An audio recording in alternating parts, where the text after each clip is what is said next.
Hello everyone, perkenalkan nama saya Maria Alfiana Ira dengan NRP 222322848. Saya mahasiswa dari Setia Malang, program studi D3 Rekan Medis. Di sini saya akan menjelaskan tentang sistem pencernaan yang diberi tugas oleh Bapak Henry Didiharto, S.Cap. Ners MPD.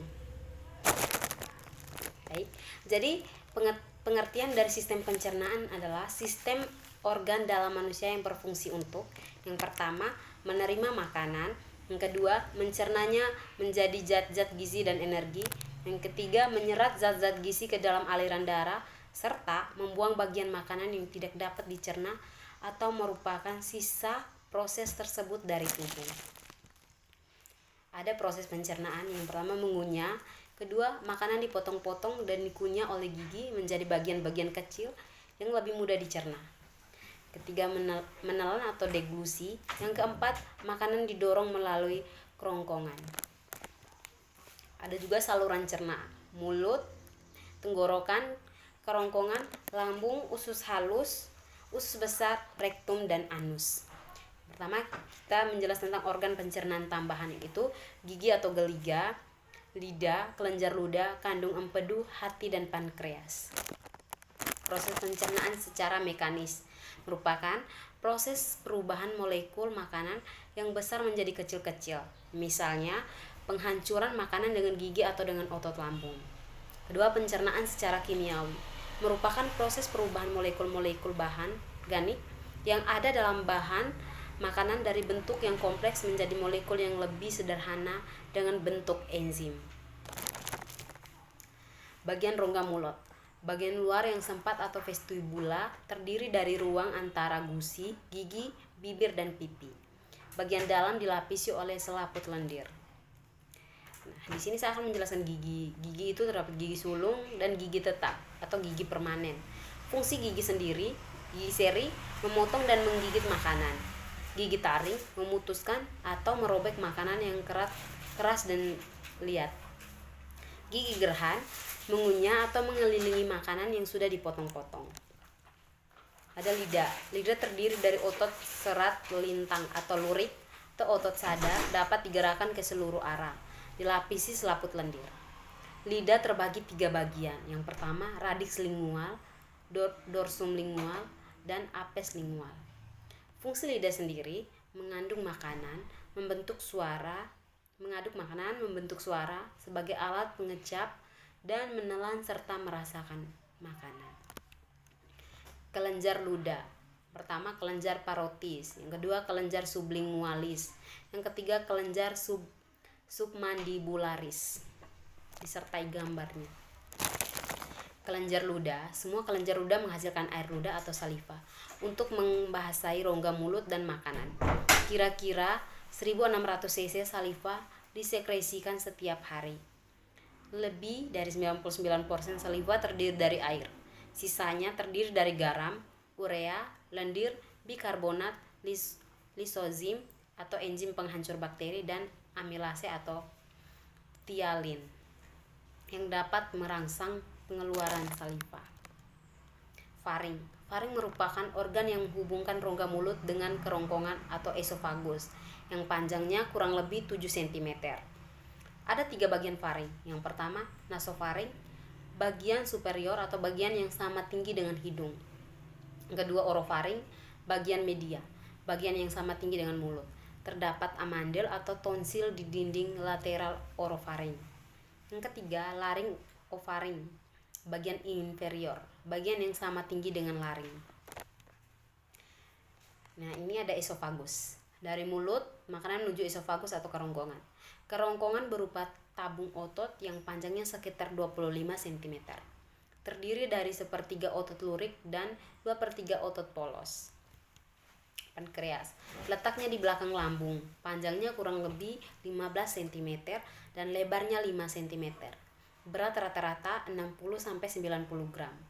Strukturnya mirip kelenjar ludah. Bagian-bagiannya ada kapuk, korpus, dan ekor. Ini ada gastro yang lambungnya. Lambung merupakan organ otot berongga yang besar. Letaknya di bawah diafragma di depan pankreas dan limpa, agak ke sebelah kiri. Kapasitas lambung 1/2 sampai 2 liter. Lapisan lambung dari dalam keluar. Usus halus. Usus halus merupakan bagian yang berpangkal pada pilorus yang panjangnya kurang lebih 6 meter. Merupakan saluran paling panjang. Ada juga fungsi usus halus.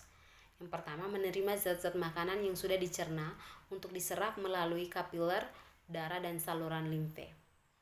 Yang kedua, menyerap protein dalam bentuk asam amino. Dan yang ketiga, karbohidrat diserap dalam bentuk monosakarida. Ada bagian usus halus. Usus halus atau duodenum, usus 12 jari, ada jejunum dan ileum. Ini disertai gambarnya. Lapisan usus halus dari dalam keluar. Yang pertama, lapisan mukosa. Yang kedua, lapisan otot sirkuler atau muskulus sirkuler. Yang ketiga, lapisan otot memanjang atau muskulus longitudinal. Yang keempat, lapisan serosa. Ada jejunum atau usus kosong. Panjangnya kurang lebih 2-3 meter. Kelenjar usus menghasilkan enzim pencernaan seperti yang dihasilkan pankreas. Duodenum atau usus 12 jari. Panjangnya kurang lebih 25 cm. Di duodenum bermuara 2 saluran, yaitu saluran getah pankreas dan saluran empedu. Getah empedu berfungsi mengemulsikan lemak dengan bantuan lipase. Getah pankreas menghasilkan enzim pencernaan. Ada juga ileum. Ileum atau usus penyerapan, panjangnya kurang lebih 4-5 meter. Di ileum, makanan akan diserap oleh jonjot usus. Kolon atau usus besar. Usus besar atau kolon dilapisi oleh membran mukosa tanpa lipatan kecuali pada bagian rektum. Nah, fungsi utamanya adalah mengabsorpsi air atau membentuk massa feses, dan yang ketiga membentuk lendir untuk melumasi permukaan mukosa. Dalam usus besar terdapat bakteri yaitu E. coli. Rektum merupakan sebuah ruangan yang berawal dari ujung usus besar atau setelah kolon sigmoid dan berakhir di anus. Organ ini berfungsi sebagai tempat penyimpanan sementara feses. Ada rektum dan anal. Rektum ini serta gambarnya. Hati letaknya di bagian atas rongga abdomen di sebelah kanan bawah diafragma. Beratnya kurang lebih 1,5 kg. Fungsi hati itu sendiri, yang pertama, mengatur distribusi makanan. Yang kedua, glukosa ke glikogen atau hati dan otot. Yang ketiga, mengatur protein darah. Yang keempat, menyaring bakteri dan zat toksik. Yang kelima, menghancurkan eritrosit yang mati. Yang keenam, mengubah provitamin A menjadi vitamin A. Ada juga kantong empedu. Sebuah kantong berbentuk treong merupakan membran berotot. Letaknya dalam lobus di sebelah permukaan bawah hati. Dan panjangnya 8-12 cm. Berkapasitas 60 cm/3.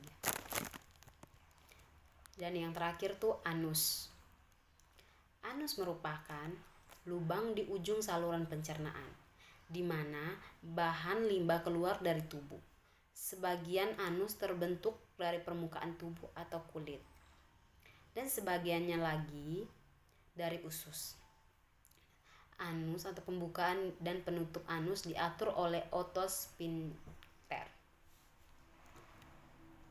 Kelenjar pencernaan. Di sini ada organ kelenjar ludah, enzimnya amilase atau tialin mengubah tepung atau KH hasilnya disakarida atau maltosa. Lambung, ada renin, pepsin. Susu mengubah susu atau protein, hasilnya gumpalan kasein atau pepton proteosa. Ada pankreas, usus halus, hati. Terima kasih. Jangan lupa like, subscribe, and comment. Bye bye.